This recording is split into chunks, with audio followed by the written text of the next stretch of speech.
Здравствуйте! Вы смотрите выпуск новостей на телеканале ТУВА-24. Мои коллеги и я, Азамат Ачу, расскажем вам о главных событиях этого дня. И коротко о главном.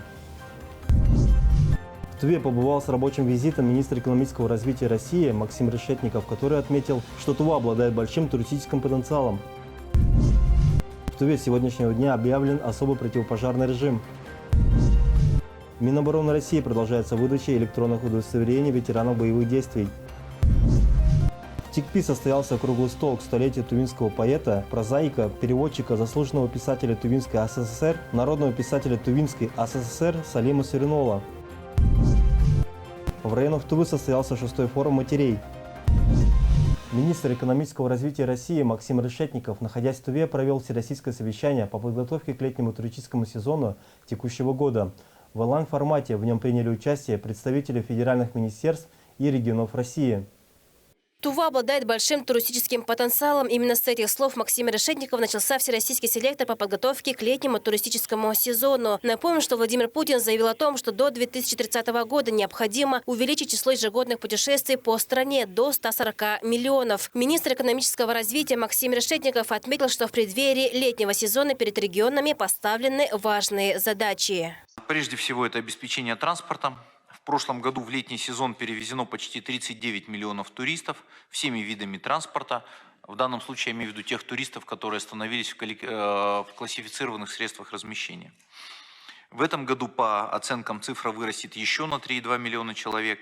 Из них 2 миллиона поедут по 18 популярным у туристов направлениям. На совещании обсудили вопросы готовности туристической инфраструктуры, в том числе пляжей, парков, а также гостиниц и санаториев. Участники встречи уделили внимание и вопросам транспортного обеспечения растущего турпотока. Туризм в первую очередь должен быть безопасным, сказал Максим Решетников. МЧС, МВД, Роспотребнадзор. И очень важно, чтобы эта координация шла именно на уровне регионов. Поэтому мы сегодня вот такой обмен заслушали и центральные аппараты, и регионы, да, удостоверились, что коллеги коммуницируют, понимают и так далее. Потому что, еще раз подчеркну, в первую очередь отдых должен быть безопасным. Второй момент – это реализация, конечно, тех программ, которые весьма щедро профинансированы со стороны правительства, по поручению президента, я имею в виду и модульные конструкции, и сейчас вот строительство крупных отелей новых, и региональные программы и так далее. Здесь нам очень важно, чтобы дальше получать такую же мощную поддержку отрасли. Конечно, то, что важно для людей, мы понимаем, это вопрос цен. Потому что в условиях, когда спрос большой, а предложение, скажем так, оно увеличивается, но там строительство любой гостиницы, все равно там 2, на самом деле 3 года от задумки, там, финансирования, проектирования и так далее. И даже модульные гостиницы все равно требуют там полгода, год, чтобы с участком определиться и так далее.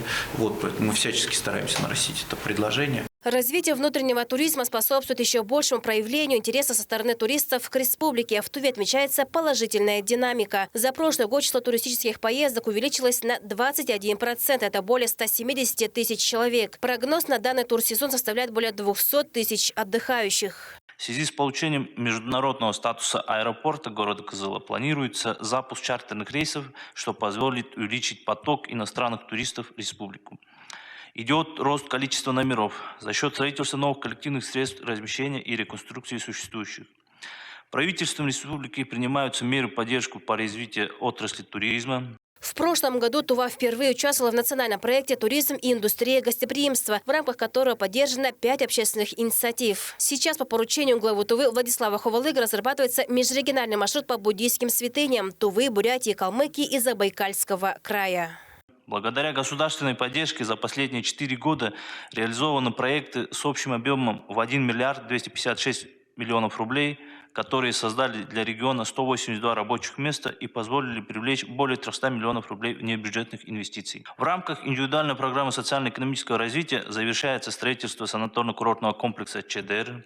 Создана обеспечивающая инфраструктура к наиболее посещаемым озерам, как Тусхойл, Чагатай, Белылык и благоустроены их прибрежные территории, в том числе построены глэмпинги. Нет сомнений, что жемчужина Тувы Чедер станет еще одним местом притяжения туристов. Здесь продолжаются работы по восстановлению санаторно-курортного оздоровительного комплекса в совершенно новом формате. Министр экономического развития России Максим Решетников также проинспектировал объект. На подходе процедура по документальному оформлению и получению соответствующей лицензии. Напомним, что возведение комплекса входит в перечень строек индивидуальной программы социально-экономического развития Тувы. Известно, что во втором этапе программы, которую продлили до 2030 года, кроме других направлений, будет также поддержан и туризм. ИПСР – федеральная программа, в которую включили 10 регионов страны для того, чтобы помочь в социально-экономическом развитии путем вливания дополнительных финансов. Так, министр экономического развития России Максим Решетников прибыл в Туву с рабочим визитом и проинспектировал инновационные проекты, реализуемые на территории республики. В рамках визита Максим Решетников посетил несколько производственных площадок, на которых реализуются проекты индивидуальной программы социально-экономического развития. Например, цех по первичной обработке шерсти, который на территории Кызыла строит компания «Сергеихинский текстиль». Получается, что у нас Республика Тыва, она лидер, то есть она входит в лидерство. Стоимость проекта около 300 миллионов рублей. Цех планируется запустить уже в этом году. Готовность объекта 70%. За счет средств инвестора закуплены технологические оборудования для комплексной мойки шерсти мощностью 800 тонн сырья в год в количестве 16 единиц и вспомогательные оборудования. Фабрика по переработке шерсти, да, о ней говорилось давным-давно, и вроде как бы, логично абсолютно, что в республике, которая производит много шерсти, да, где такой животноводство, она должна быть, но ее не было. Да. А сейчас вот благодаря, с одной стороны, активной работе республики, руководства республики, республиканской команды, а с другой стороны, вот этим вот ресурсам, которые были предоставлены по поручению президента, это становится реальностью. Фабрика производства мебели – проект ООО «Селера Т» стоимостью более 69 миллионов рублей. Готовность объекта – 85%. Запуск предприятия планируется в июне этого года. На объекте планируется создать не менее 20 рабочих мест. Предполагается, что со следующего года объем отгруженных товаров собственного производства составит 1 миллион 300 тысяч рублей ежегодно.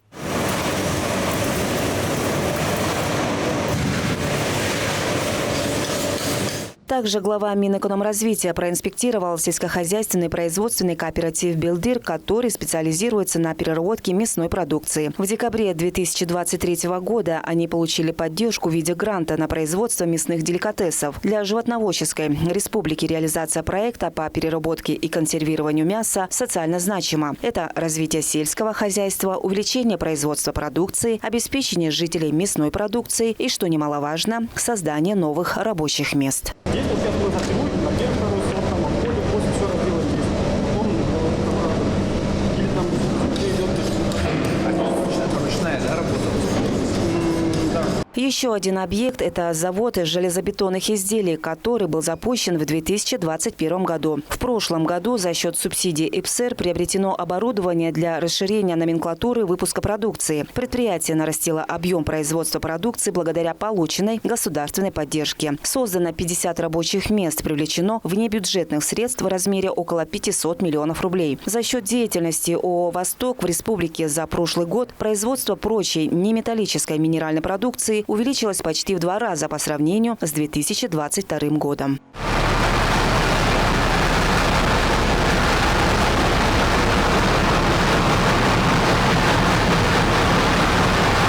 Производство резиновой плитки и брусчатки из вторичного сырья реализует специализированный застройщик «Восток». Стоимость проекта составляет более 42 миллионов рублей. В июле 2023 года за счет субсидии инвесторам приобретена линия по переработке вторичного сырья стоимостью около 28 миллионов рублей и погрузчик на сумму более 2 миллионов рублей. За счет собственных средств построено производственное здание, которое введено в эксплуатацию в ноябре прошлого года.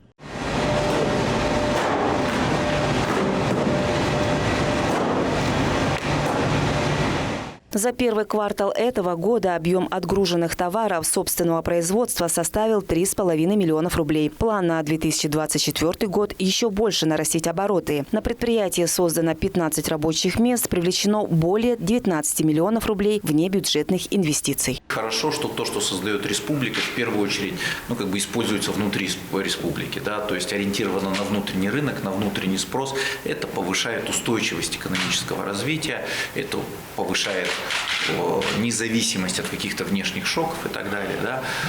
И например, то, что республика развернула такую стройку, жилищное строительство, очень важно, что очень много компонентов, очень много железобетонных тех же изделий и так далее для домов, мебели и прочего производится внутри республики.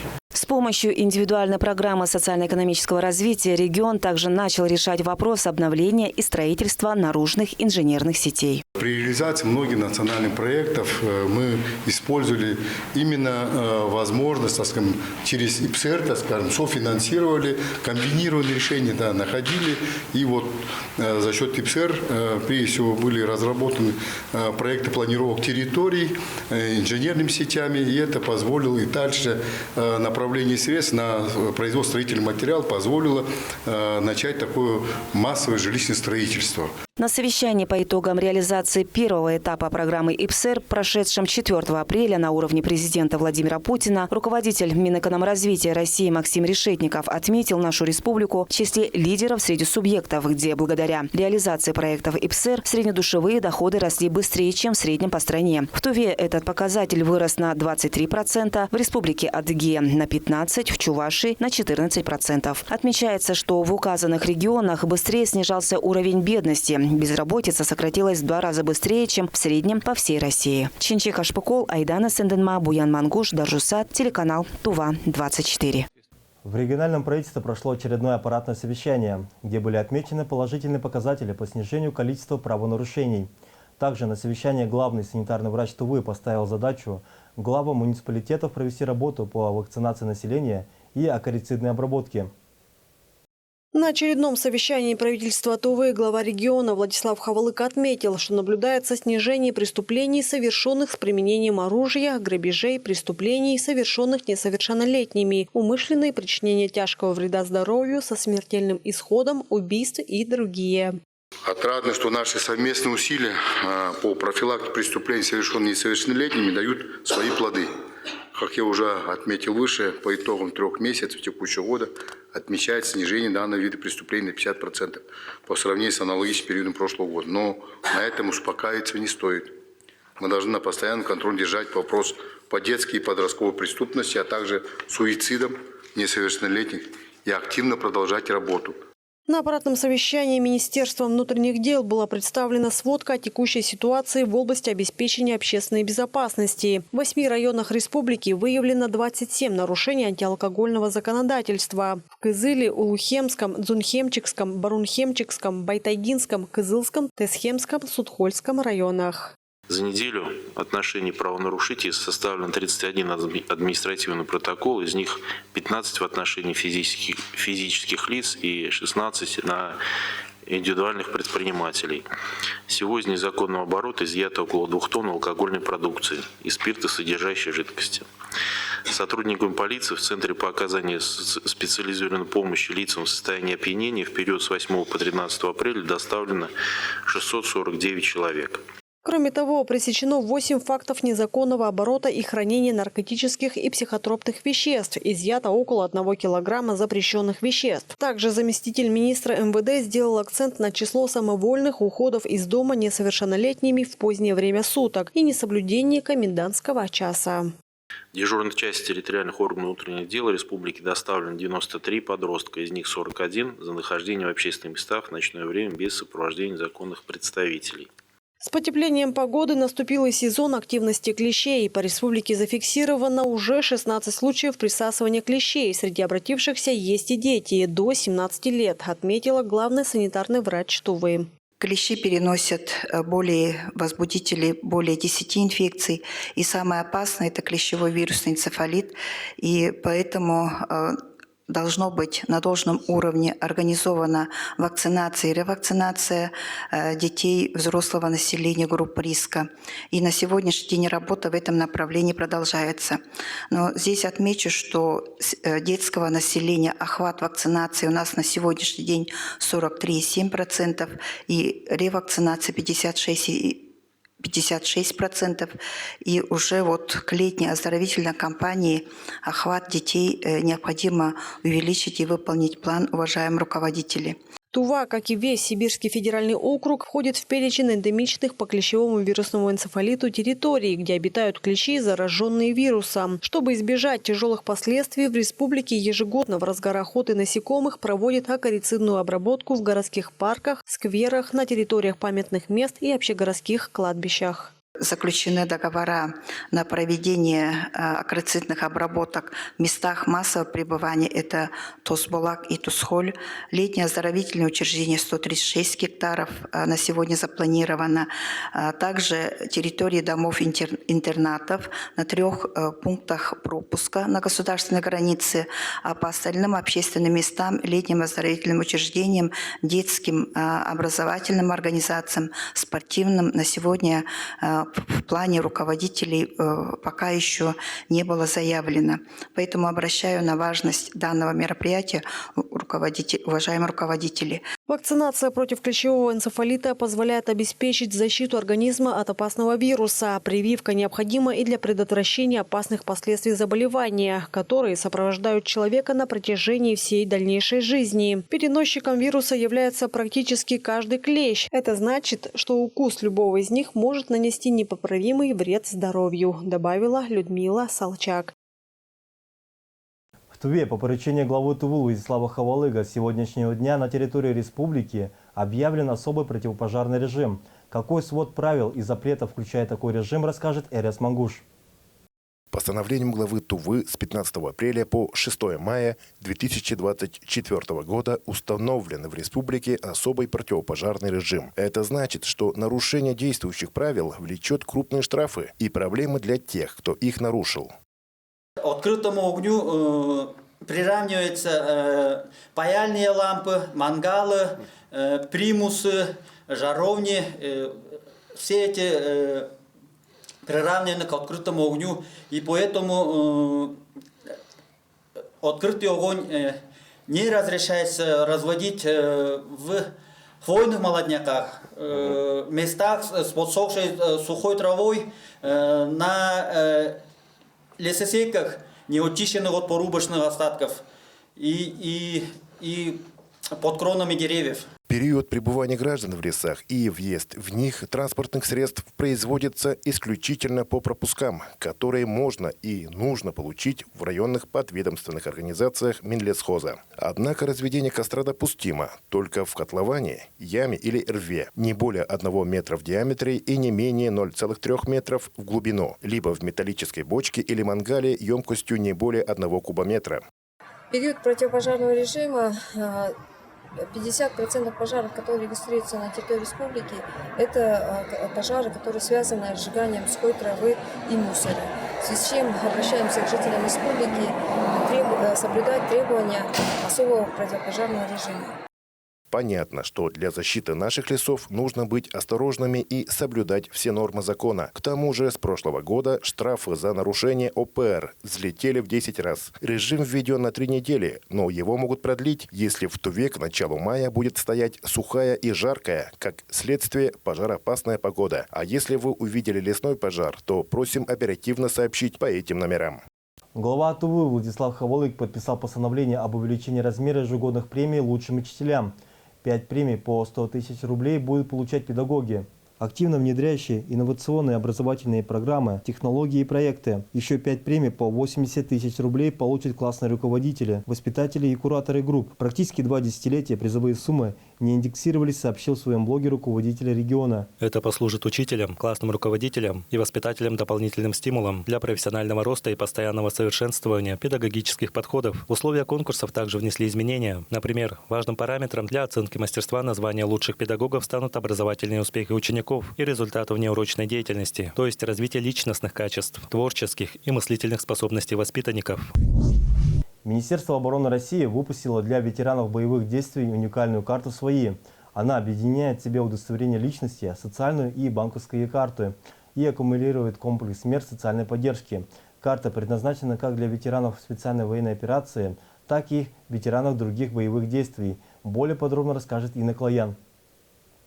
Создание такой карты – это шаг навстречу офицерам, ветеранам боевых действий, участникам специальной военной операции. Министерством обороны во взаимодействии с федеральными органами исполнительной власти и правительствами регионов, в том числе и новых регионов страны, ведется работа по сокращению сроков получения положительных льгот, социальных гарантий ветеранам боевых действий. Не только специальной военной операции, но и ветеранам других войн и локальных конфликтов.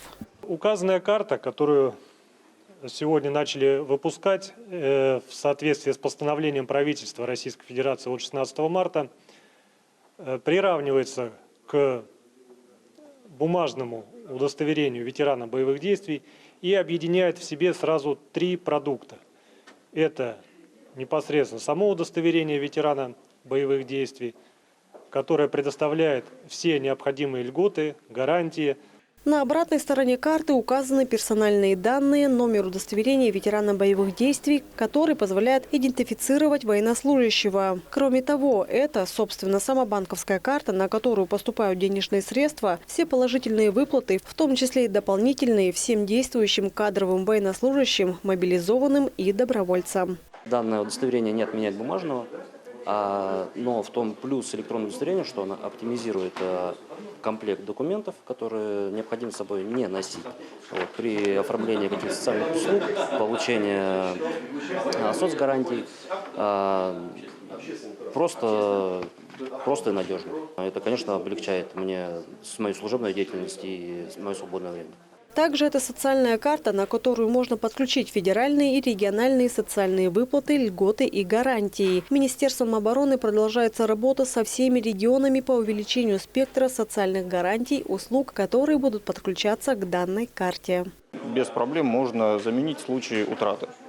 При этом, если бумажная версия заменяется достаточно трудоемко, нужно собрать большой пакет документов, нужно собрать выписки и копии материалов по его оформлению, то для переоформления электронной копии, скорее всего, достаточно будет пара кликов в приложении. Теперь для оформления пенсии не нужно будет отдельно приходить в банк для оформления отдельной карты, для оформления самих выплат, для соответствующих льгот тоже не нужно будет или по госуслугам ходить, или сидеть разбираться с программой для тех, кто в этом не очень силен. Достаточно будет просто прийти в банк, показать свой паспорт, удостоверение ветерана боевых действий в бумажном исполнении и получить соответствующий документ в электронном виде.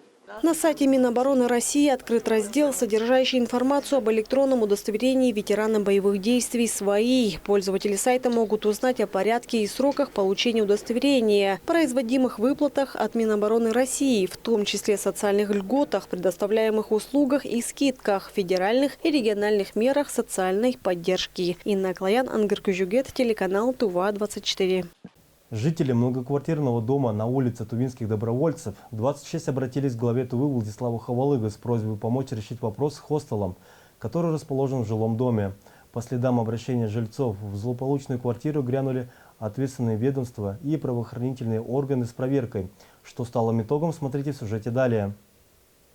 Статистика показывает, что в числе посуточных квартир есть и хостелы, которые расположены прямо в многоквартирных домах. О том, что в этом доме, который находится в самом центре столицы, есть хостел, постоянные гости знали не один год. Только вот страдали от этого соседи – шум, драки и пьяные компании. Одним словом, проживать было, мягко говоря, некомфортно. На протяжении долгих лет хостел по адресу улица Тувинских добровольцев, 26 функционировал сразу в 2 квартирах. В таком состоянии сдается посетителям.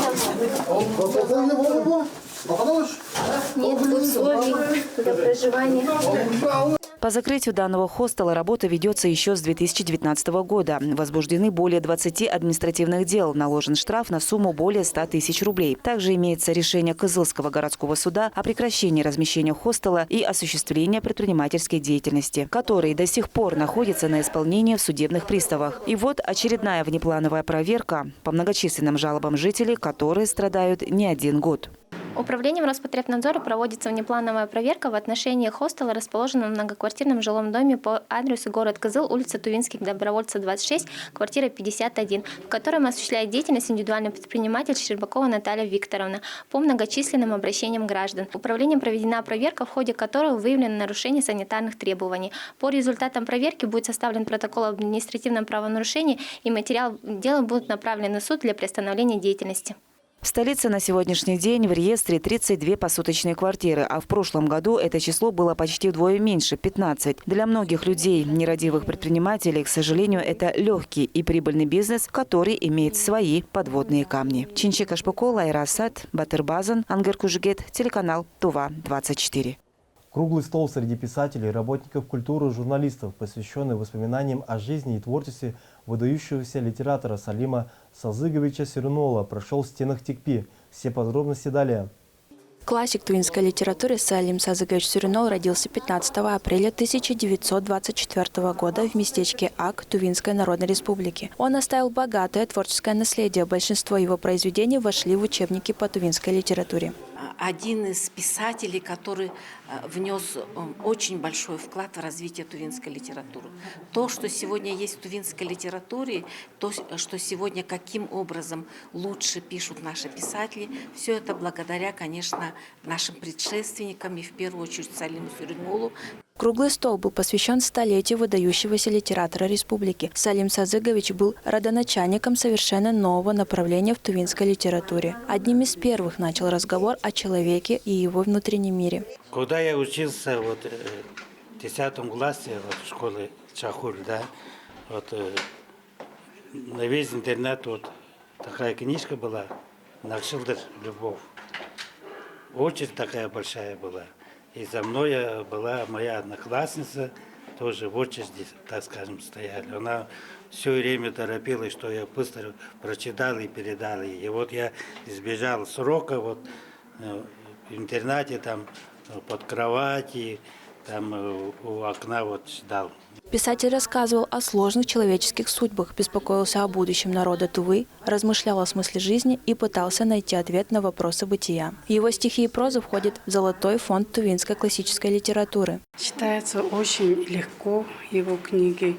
У нас в Национальной библиотеке есть 70, более 70 экземпляров книг его. Не только студенты читают, взрослые читатели приходят, занимаются, читают у нас в зале.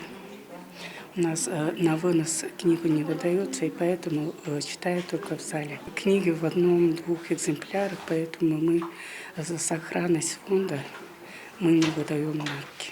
Литературную деятельность Сюрюнол начал в 1946 году. Его перу принадлежат сборники поэзии «Первая книга», «Мой ал», «Синие горы». Именем Салима Сюрюнола названа Центральная районная библиотека Барунхемчикского района Тувы. Также Салим Сазыгович занимался переводами произведений с русского, китайского, алтайского на тувинский язык. Айсу Мангуш, Батыр Базан, Ангар Кужигет, телеканал ТУВА-24. В школе номер 11 Кызыла, которая является подшефным учреждением пограничного управления ФСБ России по Туве, состоялась военно-спортивная игра в рамках празднования Международного дня здоровья. В мероприятии приняли участие ученики кадетских пограничных классов. Все подробности далее. В современных условиях патриотизм приобретает особую роль в организации допризывной военной подготовки молодежи. Идеей патриотизма становится тем стержнем, вокруг которого формируются ценности будущего защитника Отечества. Две команды соревновались между собой, чтобы выиграть и набрать максимальное количество очков.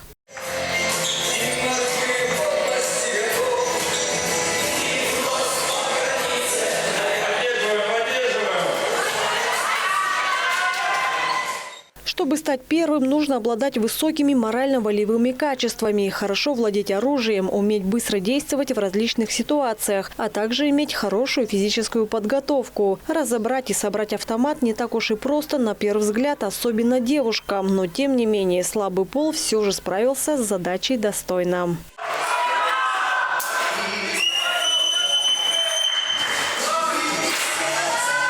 В В пограничном управлении ФСБ России по Туве среди разнообразных средств воспитания учащихся кадетских классов большое значение придается организации и проведению военно-спортивных мероприятий, которые развивают умение действовать в коллективе, позволяют ученикам практически применить полученные знания и навыки. О своих эмоциях поделилась первая команда. В первую очередь это очень интересно, очень устал, конечно, но самое здесь классное то, что мы дружим кадетскими классами, и это такое соревнование между друзьями. Это очень интересно, когда весь класс, одной большой коллектив становится вместе и все на общую победу работают. Я считаю, что это очень волнительно и очень весело.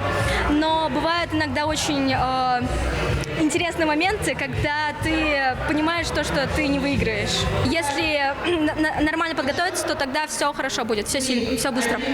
Старшеклассники состязались в общем 10 эстафетных конкурсах на выносливость и ловкость. Мне запомнилось больше всего разборки, сборка автомата, так как там я больше всего в них разбираюсь.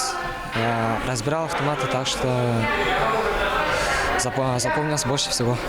У меня смешанные эмоции. Одновременно переживание за моих сокомандников, одновременно переживание за саму себя. Я могу пораниться, я могу упасть, я боюсь опозориться как-то. Но я очень стараюсь. Больше всего мне запомнилась разборка автомата. Я человек, который мало что запоминаю, но когда за меня болеют, это очень приятно. Я очень быстро все разобрала. Оценивали участников ветераны-пограничники, которые пожелали допризывной молодежи удачи в учебном году. Думаю, что данное мероприятие способствует сплочению ребят. Также это оказывает и влияние на их воспитание. Воспитание как чувство товарищества,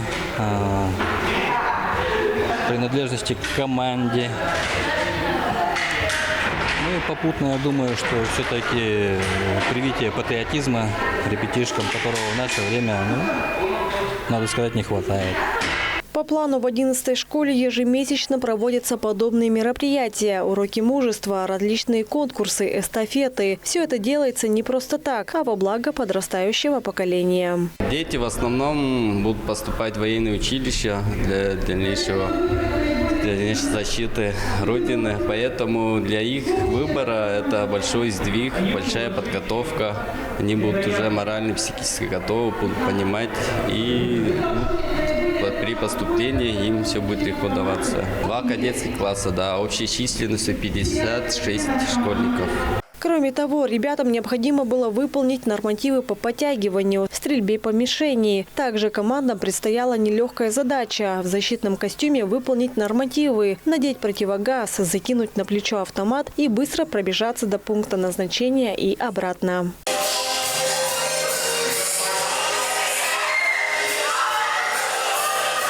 Юные пограничники столичной школы продемонстрировали не только высокий уровень военного мастерства, но и настоящий дух патриотизма и готовности к защите своей родины. Инна Клоян, Владимир Сертук, Даржусат, телеканал Тува-24.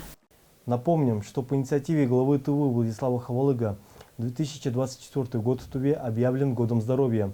Так, в рамках Всероссийской ярмарки трудоустройства в честь Года здоровья прошел марафон «Здоровый забег.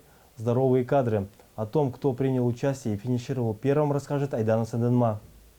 Всероссийская ярмарка трудоустройства в Кызыле началась со спортивного марафона «Здоровый забег. Здоровые кадры». Данный марафон стал не только спортивным соревнованием, но и возможностью привлечь внимание жителей Тувы к здоровому образу жизни. Маршрут будет следующий, то есть стартуем с молодежного сквера, вот прямо отсюда получается, до буддийского храма Циченлинг. То есть получается дистанция в 2,5 километров для органов, участников, то есть всех органов исполнительной власти Республики Тува, также молодежи Я думаю, эта дистанция самая оптимальная и самая хорошая. Марафон собрал участников всех возрастов и профессий, от студентов до представителей местных властей. Каждый, кто пришел на старт, делил общую цель – преодолеть дистанцию и поддержать здоровый образ жизни. Поучаствовать в забеге пришли также сотрудники федерального казенного предприятия «Аэропорт Кызыл». Приехали сюда в количестве 15 человек, все спортивные, так сказать, в форме участники, работники наши.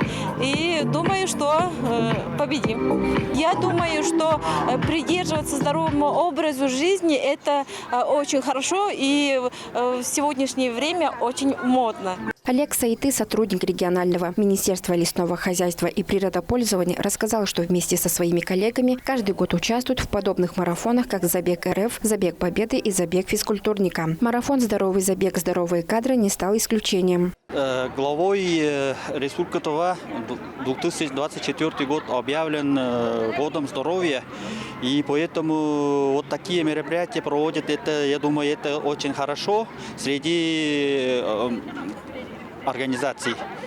С нашего Министерства лесного хозяйства мы изъявили желание 15 человек. Здоровый образ жизни поддерживает наше министерство. Мы не только кроссу бегаем, мы и зимой на лыжах бегаем. Первым финишировал молодой специалист Министерства топлива и энергетики Тувы Болат Назыты. Его энергия и стремление к победе вдохновили всех присутствующих. Болат Назыты поделился, что давно не принимал участие в соревнованиях республиканского уровня, так как учился за саянами и проходил военную службу. Очень интересно.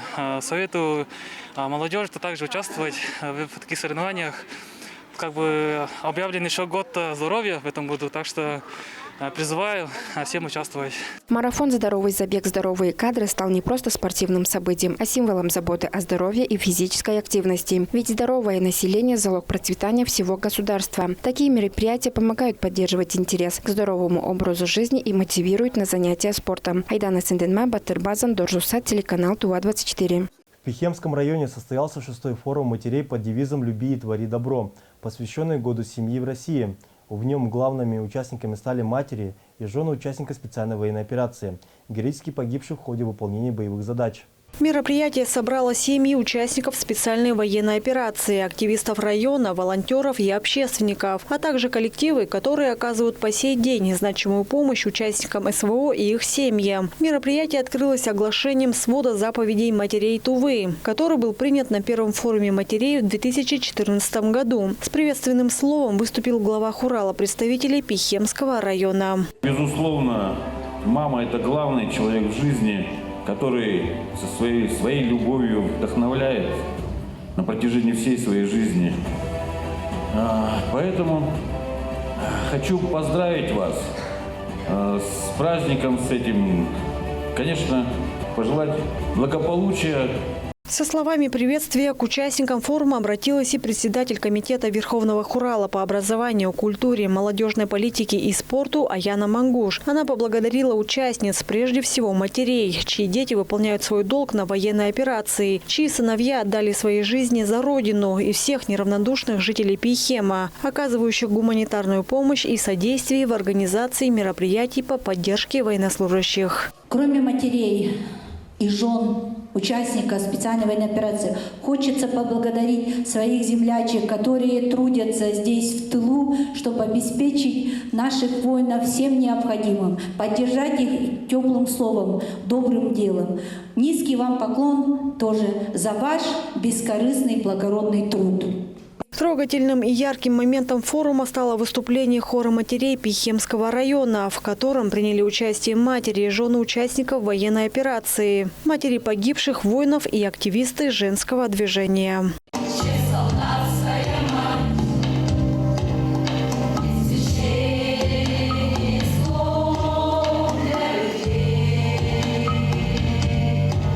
Самые активные женщины района были отмечены наградами Верховного хурала.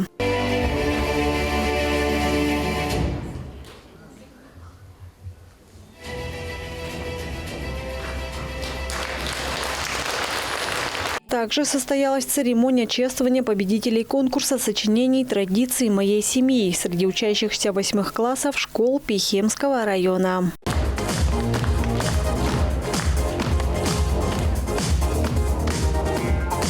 За помощь и содействие участникам специальной военной операции медалью Верховного Хурала была награждена индивидуальный предприниматель Елена Байкара, которая с первых дней спецоперации принимала участие в гумпомощи. Мы тоже, как предприниматели, болеющие за свой народ, всем необходимым помогли спальными мешками, кто чем мог. Также мы все это увезли в Новосибирск. Там организовали покупку всех теплых нужных вещей вместе с Натальей Анайоловной. Это фонд «Дорога добра». В рамках мероприятия была организована работа площадки здоровья, где проводился прием психологов, юристов, специалистов социального фонда Тувы и филиала Госфонда «Защитники Отечества». Кроме того, были развернуты выставки фотографий и работ пихемских школьников и мастериц, ярмарка продукции местных товаропроизводителей. Инна Клоян, Даржусат, телеканал Тува-24, Пихемский район. В Омске завершился чемпионат Сибирского округа по комплексному единоборству, который проходил на базе юношеской спортивной школы имени Героя России Олега Охрименко. В соревнованиях участвовали около 100 спортсменов из Алтайского, Красноярского краев Тувы и Хакасии, Новосибирской, Кемеровской, Томской, Иркутской и Омской областей. В 8 весовых категориях поборолись соперники по олимпийской системе. По традиции на ковре спортсмены высокого уровня. От кандидатов и до мастеров спорта международного класса. Впервые в рамках чемпионата прошли встречи и на ринге. Боксеры сразились за путевку на чемпионат России. По итогам соревнований в дисциплине комплексное единоборство в общекомандном зачете чемпионский кубок завоевали росгвардейцы из Тувы. Вторыми стали представители Иркутской области. Хозяева встречи спортсмены из Омска в этом году замыкают тройку лидеров. Я начал заниматься комплексным единоборством с 2017 года, когда пришел служить в Росгвардию. После усиленного отбора я занял первое место и попал в сборную команду Росгвардии по Республике Тува. Комплексные единоборства интересные, но в то же время сложны тем, что в него включены два вида спорта. Это получается рукопашный бой и борьба. Соперники все сильные, подготовленные. Среди них много именитых спортсменов России, с которыми я на ковре встречался не один раз. Каждый бой – это большой опыт. Борцовские качества, сила духа, высокий уровень подготовки, постоянные физические нагрузки помогли сборной из Тувы завоевать первое место на пьедестале почета. Примечательно, что отныне у тувинской команды Росгвардии появился свой квалифицированный судья по данному виду спорта. Будучи сотрудником спецподразделения территориального управления, он является еще и мастером спорта международного класса по комплексным единоборствам. Я считаю, наша сборная команда, созревшая и состоявшаяся, как команда-лидер Сибирского округа войск Национальной гвардии по комплексным единоборствам. Так как не первый год по данному виду спорта мы занимали вторые и третьи места. А в этом году сделано правильных выводов, усиленных тренировок наших сотрудников по праву покорился чемпионский пьедестал. В торжественной обстановке под аккомпанементы военного оркестра Росгвардии победители и призеры были награждены кубками, медалями и грамотами. Это были все новости данному часу. Я с вами прощаюсь. Берегите себя.